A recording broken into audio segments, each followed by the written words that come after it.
For thousands of years, winemakers have been perfecting their art in vineyards like this one. And now I'm going to share with you the joys of making your own wine. In just a few minutes, I'll show you how quick, easy, and fun it is to make wines that taste every bit as good as wines you buy in a store, using the same superior quality grapes that famous winemakers use at vineyards, just like this. So, you're probably wondering what I'm doing here in a premier wine cellar when I'm talking about wine you make yourself. Well, I'm here because all of RJ Spagnol's grapes, ingredients, and processes are of the same premium quality as those you'd find here. Except when you make the wine yourself, it only costs a fraction of the price of a store-bought wine, and it's a lot more fun. Okay, let's get started. Like most people, I make my wine at my local winemakers because it's really easy and convenient, and because they supply all the equipment I need. The first thing you'll need is a wine kit. This one's for a rich, full-bodied Australian Shiraz, but it could be for a Chardonnay, a Cabernet Sauvignon, whichever wine you like, because all of the wines you can buy in a store, you can make yourself. Your wine kit comes with all of the ingredients you need to make the wine of which you can be proud, the same ingredients wineries use. First and most important is the grape juice. You get a bag that contains 100% juice and/or concentrate. In addition to premium juices, you'll also get the other ingredients for making fine wines: yeast for fermenting, sulfite, and sorbate for preserving your wine, and other ingredients that stabilize and keep your wine clear. It may sound complicated, but the instructions make it very simple. If you decide to make your wine at home, you will need to make a small investment in an equipment starter kit, which you can use every time you make wine. There is a large container to ferment your wine in. It's called a primary fermenter. You also get a carboy, which comes in either glass or plastic with an airlock for the top. It's used for holding your wine in after it's fermented. There are hoses that are used when transferring the wine from one container to another, a long-handled spoon, a hydrometer for testing the wine, plus cleaner and sanitizer for your equipment. Okay, let's start making wine. Now, it's very important to be sure you sanitize and rinse every piece of equipment each time you use it. If you make your wine in a shop like me, they take care of this for you. After that, you simply pour the grape juice and water into the fermenter. This will make 23 liters, or 30 bottles of wine. If your kit comes with oak chips, dried flowers or fruit, or grape skins, wet or dry, this is the time to add them. These are all meant to enhance the flavor and bouquet of your wine. Lastly, you add the yeast and put on the lid, and allow the wine to sit and ferment. The instructions will tell you how long.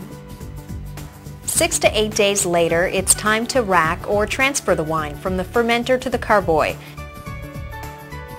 You would also take the airlock and bung, that's the closure for the carboy, and fill it halfway with water.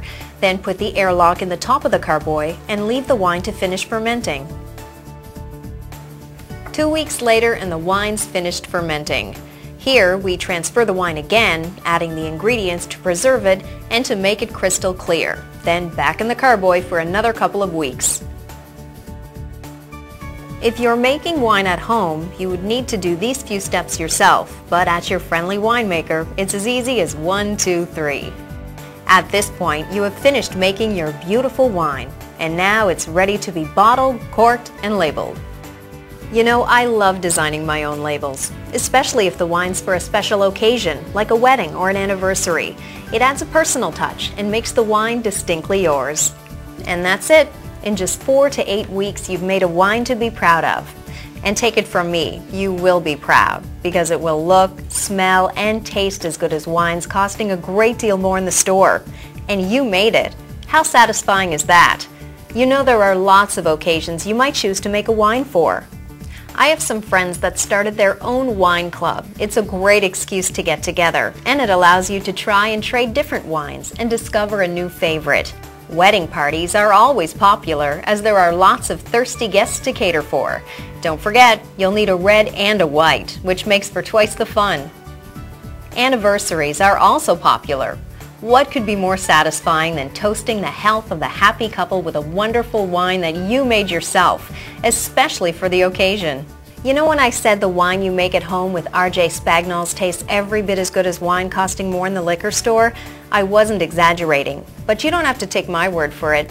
Let's see what some other winemakers have to say. Well, we've been making wine for about 7 or 8 years. My husband and I started this as a hobby. I bottle, he drinks. And we had originally seen wine or had wine with friends of ours that was self-bottled, and we thought it was really quite amazing. Yeah, we've been coming here for the last, What did you say, 3 or 4 years? 3 or 4 years, and we make red and white, and Never been disappointed. never been disappointed. You know, I think that people have an idea in their heads about wine that's made that it's not going to taste as good, so I don't tell them that I made it. I just pour it, and then when the compliments come, then I tell them. When my friends try my wine, they can't believe that I made it myself. The cost, the taste, there's so many good reasons to make your own wine. It's really easy and fun to do. My girlfriends and I, we often get together on a regular basis to come in and bottle our own wine. It tastes great, it is so inexpensive. In the value of making our own red wines, and of course white wines, we save an awful lot. The wine tastes absolutely excellent, full-bodied, wonderful taste. Cannot believe we make it ourselves. The only reason that they believe that I did it myself is because of the labeling of the bottle. It's delicious. I absolutely love it. This is going to be our 3rd or 4th batch, and we will keep coming back. So there you have it. And now it's time to enjoy the fruits of your labor. Delicious wine that you've made yourself, and the well-deserved praise of family and friends. Cheers!